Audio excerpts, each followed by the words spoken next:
Ito, solve na tayo. Hindi natin naubos. Mahirap maging isang OFW. Napakalungkot.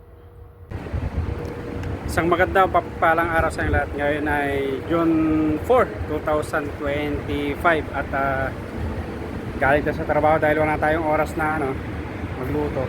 Bumili tayo ulit ng biryani. Amount 1.5 kg. Wala ta kasing oras na na magluto. So pag convert mo sa Pilipinas to, around 270.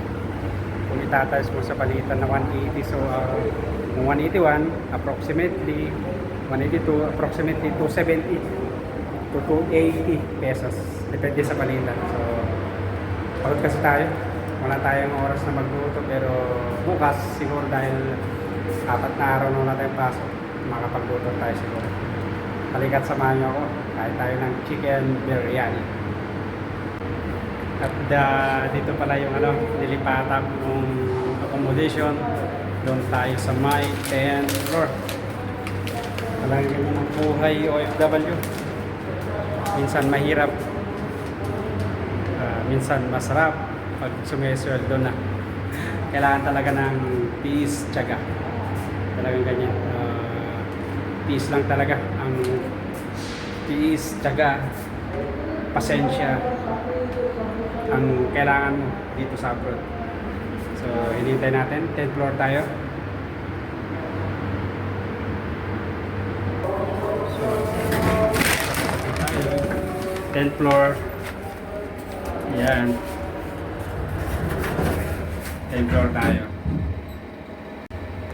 dito sa abroad. Pag sa atin to, condominium na to. Pero dito talagang para sa ating condominium ay normal lang.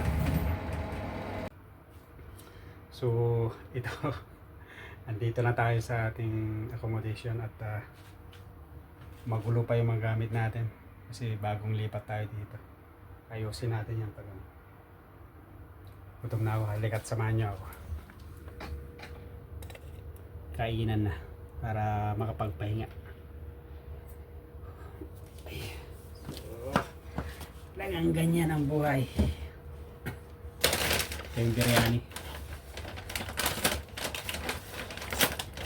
Pagod.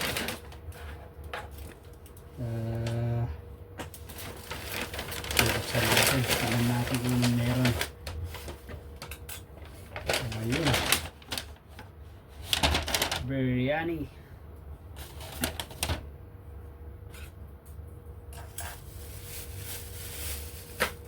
Ito yung first biryani na kain ko dito nung lumipat ako sa aking accommodation.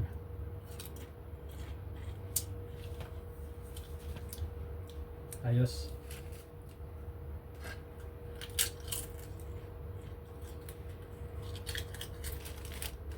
May gulay. Ano naman yan. So sabaw.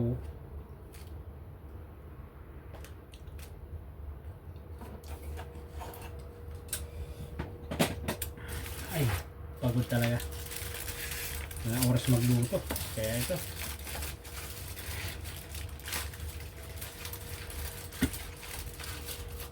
Ayan. Oops. Natin kung anong laman nito. Ito siya.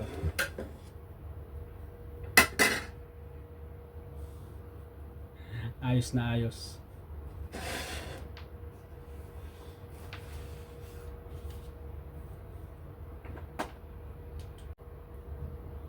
So, ito na. Hindi ko kayang ubusin to, marami.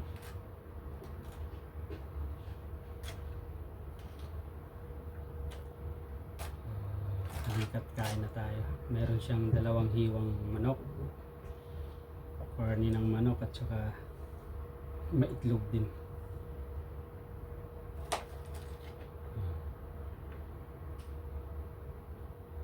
Marami to. Di ko, tulad sabi ko, di ko kayang ubusin.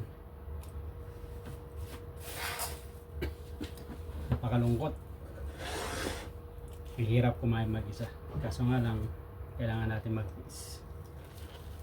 Parang ganyang buhay OFW.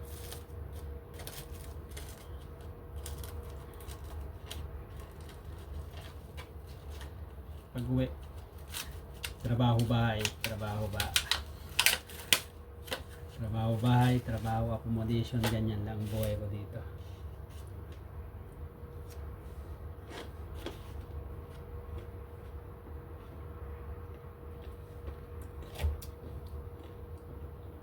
Wala kasing time na magluto.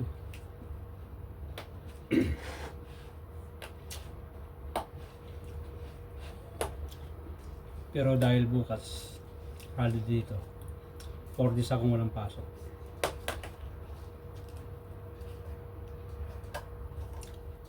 Ayusin siguro natin to.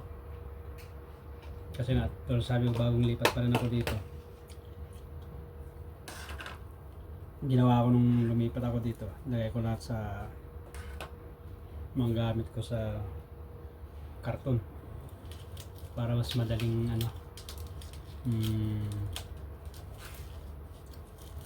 buhatin. Kaya ayun, medyo magulo pa. Pero ayusin natin yan pag may time na tayo.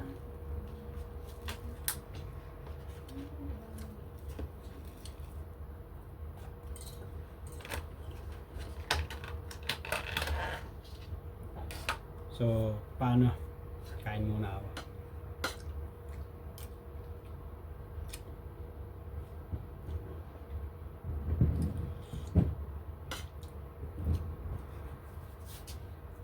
Kain muna ako at after that, mamaya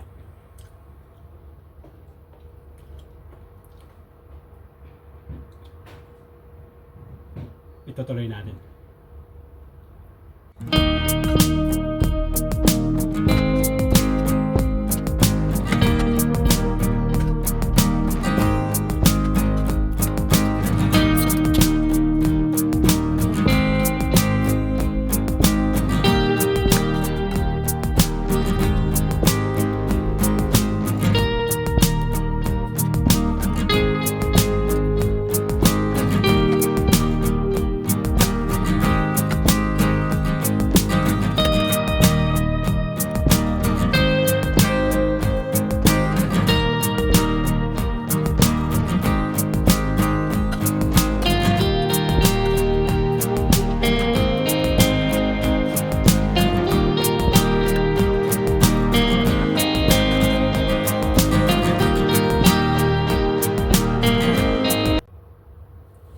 Ito, solve na tayo.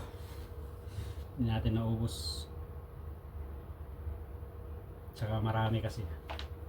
So, makapagpahinga na rin tayo kasi kagabi closing tayo, tapos kanina mid-shift.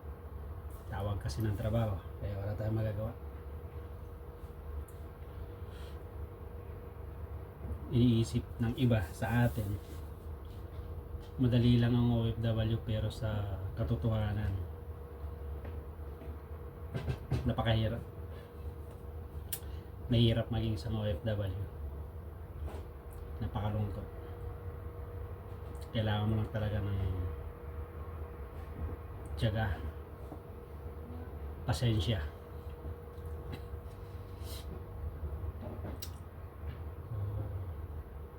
Kailangan mo gawin to kasi yan ang kailangan mo talaga dito.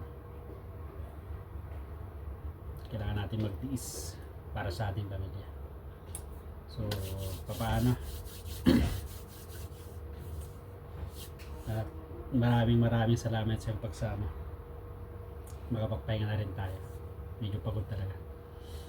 Ako pala si Ronnie, isang OFW dito sa bansang Kuwait. Please support my channel, like, share, and subscribe. At pakipindot na rin ng notification bell para update kayo lagi pag meron akong mga bagong videos. Have a nice and great day to all of you. Kita-kits sa mga shoot kong videos.